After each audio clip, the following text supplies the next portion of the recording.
Video ini berisi hal yang perlu diketahui. Sebelum mengikuti asesmen uji kompetensi informasi ini, sangat diperlukan bagi Anda yang belum familiar terhadap sertifikasi kompetensi kerja. Pertama, Anda harus mengetahui terlebih dahulu mengenai tahapan proses sertifikasi.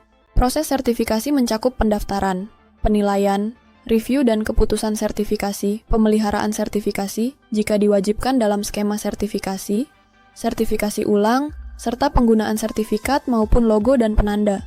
Kedua, Anda perlu memilih skema sertifikasi yang sesuai dengan keahlian Anda dan mempelajari rincian paket kompetensi dan persyaratan spesifik yang berkaitan dengan jabatan atau keterampilan tertentu dari seseorang yang terdapat pada skema sertifikasi yang dipilih. Lembaga sertifikasi profesi memiliki skema sertifikasi terlisensi Badan Nasional Sertifikasi Profesi (BNSP). Di dalam skema sertifikasi tersebut terdapat unit kompetensi yang bersumber dari Standar Kompetensi Kerja Nasional Indonesia (SKKNI), Standar Kompetensi Kerja Khusus, dan atau Standar Kompetensi Kerja Internasional. Unit kompetensi tersebut menguraikan elemen tugas atau pekerjaan, kriteria unjuk kerja KUK dari tugas atau pekerjaan yang harus dikuasai seseorang, sehingga Anda harus mempelajari terlebih dahulu rincian tugas atau pekerjaan sesuai standar kompetensi kerja yang menjadi paket kompetensi di dalam skema sertifikasi, guna dapat melaksanakan unit kompetensi tersebut dengan hasil yang memuaskan pada saat asesmen uji kompetensi berlangsung. Selain unit kompetensi, pada skema sertifikasi terdapat persyaratan dasar. Pemohon sertifikasi yang menginformasikan tentang apa saja yang dapat menjadikan bukti bahwa Anda telah memiliki kompetensi sesuai keahlian Anda. Bukti persyaratan dasar ini dapat diperoleh dari jalur pendidikan, pelatihan, dan atau pengalaman kerja. Pastikan Anda telah memiliki persyaratan dasar serta syarat dan ketentuan yang tertuang dalam skema sertifikasi apabila Anda telah menetapkan skema sertifikasi. Ketiga, proses sertifikasi yang pertama adalah proses pendaftaran.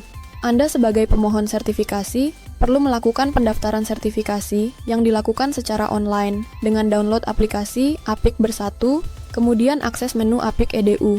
Anda sebagai pemohon sertifikasi perlu menyiapkan data diri dan atau data organisasi, serta dokumen, biodata, kurikulum vitae, kartu tanda penduduk, KTP, dan bukti persyaratan dasar sesuai persyaratan dasar pada skema sertifikasi yang dipilih. Dokumen pendaftaran akan diupload saat pendaftaran di aplikasi dan Anda wajib menyesuaikan jenis dan ukuran file yang akan diupload. Anda juga akan menginformasikan jadwal asesmen uji kompetensi serta tempat uji kompetensi (TUK) pada proses pendaftaran tersebut.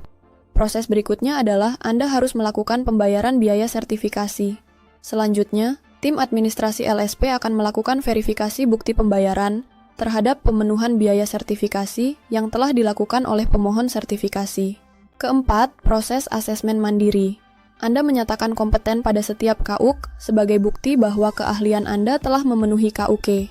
Lalu, tim asesmen yang ditugaskan LSP akan melakukan penilaian asesmen mandiri yang telah dilakukan oleh pemohon sertifikasi.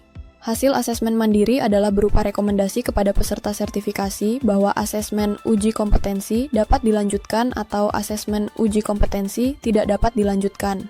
Peserta sertifikasi yang tidak direkomendasikan mengikuti asesmen uji kompetensi apabila berencana mendaftar kembali, pastikan pengetahuan, keterampilan, dan sikap kerja terpenuhi sesuai skema sertifikasi yang dipilih peserta. Sertifikasi yang direkomendasikan mengikuti asesmen uji kompetensi akan menerima informasi, hak dan prosedur banding, serta jadwal asesmen uji kompetensi, serta lokasi TUK yang telah ditetapkan LSP. Selain itu, peserta sertifikasi dan asesor kompetensi akan menandatangani persetujuan dan kerahasiaan asesmen yang menyatakan bahwa peserta sertifikasi telah memperoleh informasi tentang hak dan prosedur banding, serta menyetujui mengikuti asesmen uji kompetensi dengan pemahaman bahwa informasi yang dikumpulkan hanya digunakan untuk pengembangan profesional dan hanya dapat diakses oleh orang tertentu saja.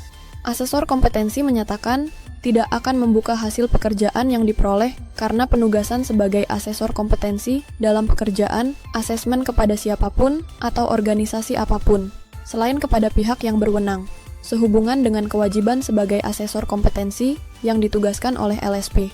Demikian adalah hal yang perlu Anda ketahui sebelum melaksanakan sertifikasi di LSP binaan API IKI.